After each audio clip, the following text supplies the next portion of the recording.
이러므로 너희는 나의 이 말을 너희의 마음과 뜻에 두고 또 그것을 너희의 손목에 메어 기호를 삼고 너희 미간에 붙여 표를 삼으며 또 그것을 너희의 자녀에게 가르치며 집에 앉아 있을 때에든지 길을 갈 때에든지 누워 있을 때에든지 일어날 때에든지 이 말씀을 강론하고 또 내 집 문설주와 바깥문에 기록하라. 그리하면 여호와께서 너희 조상들에게 주리라고 맹세하신 땅에서 너희의 날과 너희의 자녀의 날이 많아서 하늘이 땅을 덮는 날과 같으리라. 너희가 만일 내가 너희에게 명하는 이 모든 명령을 잘 지켜 행하여 너희의 하나님 여호와를 사랑하고 그의 모든 도를 행하여 그에게 의지하면 여호와께서 그 모든 나라 백성을 너희 앞에서 다 쫓아내실 것이라. 너희가 너희보다 강대한 나라들을 차지할 것인즉 너희의 발바닥으로 밟는 곳은 다 너희의 소유가 되리니 너희의 경계는 곧 광야에서부터 레바논까지와 유브라데 강에서부터 서해까지라. 너희의 하나님 여호와께서 너희에게 말씀하신 대로 너희가 밟는 모든 땅 사람들에게 너희를 두려워하고 무서워하게 하시리니 너희를 능히 당할 사람이 없으리라. 내가 오늘 복과 저주를 너희 앞에 두나니 너희가 만일 내가 오늘 너희에게 명하는 너희의 하나님 여호와의 명령을 들으면 복이 될 것이요 너희가 만일 내가 오늘 너희에게 명령하는 도에서 돌이켜 떠나 너희의 하나님 여호와의 명령을 듣지 아니하고 본래 알지 못하던 다른 신들을 따르면 저주를 받으리라. 내 하나님 여호와께서 내가 가서 차지할 땅으로 너를 인도하여 들으실 때에 너는 그리심산에서 축복을 선포하고 에발산에서 저주를 선포하라. 이 두 산은 요단강 저쪽 곧 해지는 쪽으로 가는 길 뒤 길갈 맞은편 모래 상수리나무 곁에 아라바에 거주하는 가나안 족속의 땅에 있지 아니하냐. 너희가 요단을 건너 너희의 하나님 여호와께서 너희에게 주시는 땅에 들어가서 그 땅을 차지하려 하나니 반드시 그것을 차지하여 거기 거주할지라.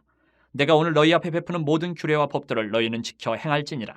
오늘 이 11장 마지막 부분 본문은 이스라엘이 가나안 땅에 들어간 후에 하나님을 거역하거나 떠나지 말라라는 이 가르침의 결론 부분이에요. 7장부터 그 얘기가 시작이 됐어요.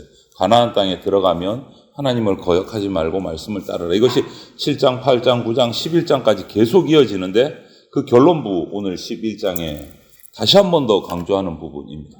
모세는 이스라엘이 가나안 땅에 들어가서 풍성해지고 번영을 누리는 길은 딱 하나다. 오직 하나님과 맺은 언약을 떠나지 않는 것이 풍성하게 번영을 누리는 길이다. 이거 하나를 계속 강조하는 겁니다. 오늘도 마찬가지예요. 18절부터 21절 오늘 본문의 처음 시작 부분을 더 구체적으로 설명해요. 어떻게 지킬 것이냐 하나님 말씀을 마음과 뜻에 두고 그것을 손목에 메어 미간에 붙이며 집 문설주와 바깥문에 기록하라.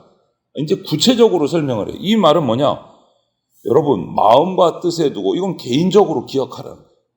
또 손목에 메고 미간에 붙이라. 이거는 가정 가운데서 가족들이 하는. 또 집 문설주 바깥문에 붙이라. 밖에 나가서도 볼 수 있게 기억하게 하라. 언제 어디서나 무엇을 하든지 말씀의 가르침을 기억하고 따르라 이 말이에요. 그리고 또 한 가지 더 하죠. 19절에 보면 자녀에게 가르치되 집에서나 길에서나 누워 있을 때나 일어나서다 가르치라. 기회 있는 대로 자녀들에게 말씀을 가르치라라는 거죠. 여러분 이 말을 다 한꺼번에 묶어서 보면 이렇게 생각할 수 있어요. 말씀의 가르침을 받지 않아도 되는 때는 한순간도 없다. 한순간도 없다. 항상 말씀의 가르침을 받아야 된다. 이 말이죠. 여기서 피해 나갈 어떤 공간은 없는 거예요. 모든 순간을 말씀을 생각하고 배우면서 살아가야 한다면 당연히 모든 순간에 가르칠 말씀이 있어야 되고 그러려면 모든 순간에 우리가 마음을 쏟아서 말씀을 배우고 읽고 들어야 돼요. 한순간도 그냥 지나갈 수 있는 시간이 없다라는 거죠. 말씀을 떠나서. 모든 순간을 말씀대로 살기 위해서, 모든 순간에 말씀을 자녀들에게 가르치기 위해서 우리는 모든 마음을 말씀에 쏟아야 된다. 그것을 피해 나갈 어떤 시간이나 순간은 없다라고 말합니다. 이렇게 또 강조를 한 모세가 한 번 더 또 강조해요. 22절부터 25절을 보면 앞에서 계속 이렇게 7장부터 8, 9, 11 계속 반복해오던 말을 오늘 또 반복합니다. 하나님의 명령을 지켜 행하고 하나님 여호와를 사랑하라. 그의 도를 행하고 그를 의지하라. 22절에 또 반복해요. 이스라엘이 그렇게 할 때 주변 나라들의 땅을 다 차지하고 풍성해질 수 있다. 이 약속을 또 해요. 물론 지구상에 있는 모든 땅을 이스라엘이 차지한다는 뜻은 아니에요. 오늘 보면 경계를 딱 확실하게 정해 주셨어요. 경계를. 24절 보면 그 경계를 광야에서부터 레바논까지 유브라데 강에서부터 서해까지다 라고 딱 정해 주셨어요. 이것은 오늘 이 신명기에만 있는 말씀이 아니에요. 신명기 앞부분 1장에도 있고 창세기 15장에 가면 아브라함에게도 사전에 약속하신 땅이고 이스라엘이 하나님에게 온전히 순종할 때 허락하신 최대의 영토다. 최대의 영토. 그런데 이 땅을 이스라엘이 차지하는 방법은 뭐냐? 오늘 모세는 군사력을 키운다거나 또 많은 재물을 가지고 산다거나 이런 게 아니고 하나님의 말씀을 지키고 그 언약 가운데 거할 때 하나님이 허락하신 이 영토를 다 차지할 수 있다. 하나님의 말씀을 지킬 때 그 땅에 지금 살고 있는 가나안 족속들이 이스라엘을 두려워하고 이스라엘을 당할 수가 없게 된다. 그것이 25절 말씀. 여러분, 이것을 우리에게 적용시키자면 우리의 성장, 영적 성장, 또 교회의 부흥을 하려면 어떤 분들이 이렇게 말하는 분들이 있어요. 교회가 세상의 영향력을 발휘하려면 세상의 방식을 좀 따를 필요가 있다. 이렇게 말하는 분들도 있어요. 그런데 그런 가르침을 따라갔던 교회들은 일시적으로는 성장하는 것, 부흥하는 것 같았어요. 그런데 결과를 보면 세상과 비슷해져 버려. 그래서 결국은 나중에는 세상의 손가락질을 받더라. 세상의 방법을 통해 끌어들인 교회는. 교회가 교회답지 못하고 세상다워지는 거예요. 하나님 분명히 말씀하셨습니다. 하나님의 언약을 지키고 그 안에 거하는 것이야말로 참된 부흥이다. 하나님 나라를 확장하는 방법이다. 명확하게 얘기해요. 오늘 이 신명기에 모세가 7장부터 귀에 딱지가 않도록 계속 반복하는 이야기가 바로 이거예요. 하나님의 말씀을 따라 순종하는 것이 풍성하게 사는 방법이다. 부흥하는 길이다. 이렇게 전제를 딱 달고 오늘 26절에 명확하게 선언을 합니다. 뭐라고 되어 있습니까? 짧아요. 내가 오늘 복과 저주를 너희 앞에 두노니. 이 말은 뭡니까? 앞에 풍성하게 사는 방법을 다 가르쳐 줬어요. 정말 반복의 반복을 다 하고 나서 오늘 딱 선언하는 게 뭐입니까? 너희 앞에 복과 저주를 두었다. 어느 거 선택할래? 그 말은 당연히 누가 저주를 선택하겠습니까? 복을 선택하라는 거죠. 그런데 복을 받는 길은 앞에 다 설명했잖아. 너희들이 두 길이 있어. 어느 쪽을 선택할래? 가르침은 단순해요. 하나님의 명령을 따르는 것이 복이고 명령을 떠나서 다른 신들을 따르면 저주받는다. 이것이 그 26절 이후에 27절, 28절이에요. 또 반복한 거예요. 결국은 또 반복한 거예요. 이스라엘의 이 뇌리에 복과 저주에 대한 조건을 확실하게 심고 또 심고 각인을 시킨 거기에 또 한 번 더 마침표를 찍기 위해서 어떻게 얘기합니까? 가나안 땅에 이제 들어가면 그리심산에서는 축복을 선포하고 또 에발산으로 가서는 에발산에서는 저주를 선포하라. 복과 저주를 선포하고 또 한 번 기억하라는 거예요. 지금 들은 이야기들을 가나안 땅에 들어가면 또 선포하라. 기념식을 하라는 거예요. 그리심산에서는 축복을, 에발산에서는 저주를 반드시 하라.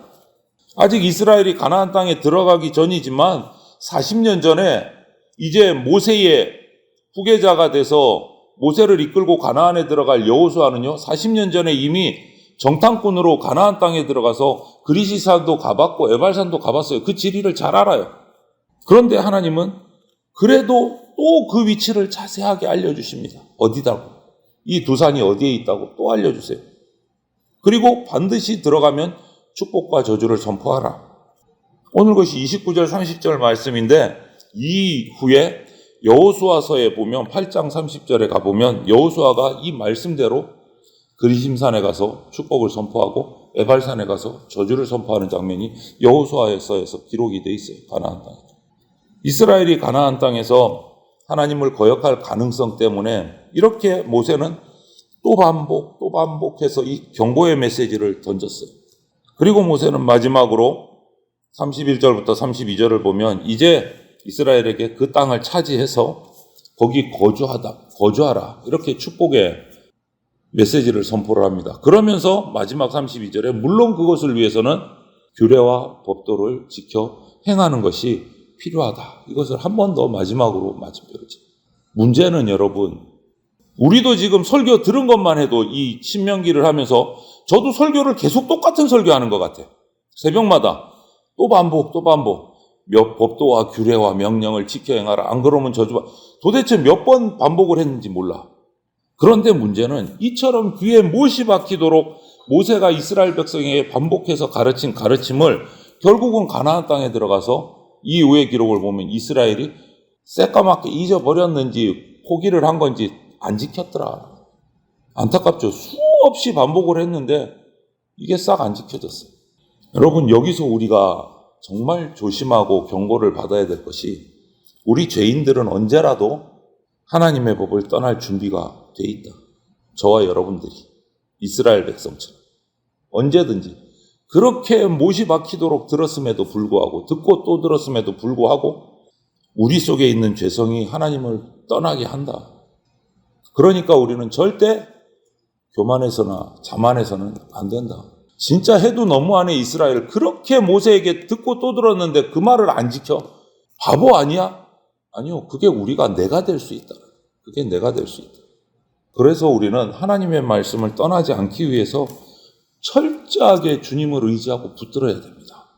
그렇지 않으면 순간에 하나님의 법을 새까맣게 잊어버리고 떠날 수가 있습니다. 우리 성도가 또 교회가 지키고 떠나지 말아야 할 것은 딱 하나입니다. 하나님의 말씀입니다. 하나님의 말씀은 하나님의 백성이 반드시 따라야 되는 거고 당연한 거예요. 그 길에 갈 때 그 길에는 하나님의 약속이 주렁주렁 열매가 달려 있어요. 그래서 그 길을 충성스럽게 걷다 보면 그 하나님이 주시는 약속의 열매들이 우리 삶 속에 풍성하게 쌓인다라는 거예요. 은혜를 누리게 된다는 거예요. 그 길을 가기만 하면. 오늘 주의 백성이 순종할 때 땅을 차지할 수 있게 하신다. 이것은 뭐냐면 말씀을 따르는 백성이 하나님이 허락하신 땅에 살면서 그 땅을 아름답게 가꾸기를 원하시는 거예요. 하나님의 마음은. 즉 하나님의 말씀을 따라 사는 사람들과 그들을 이루는 공동체를 통해서 온 땅에 하나님 나라가 세워지기를 원하시는 하나님의 소원인 거예요. 오늘 하루도 우리가 하루를 살아가면서 이 세상의 소리에 귀 기울이는 것이 아니고 하나님의 말씀을 따라서 가는 그런 그리스도인이 되어서 가정에도 직장에도 사업장에도 그 공동체들이 하나님의 나라가 되기를 진심으로 축원을 드립니다. 아멘.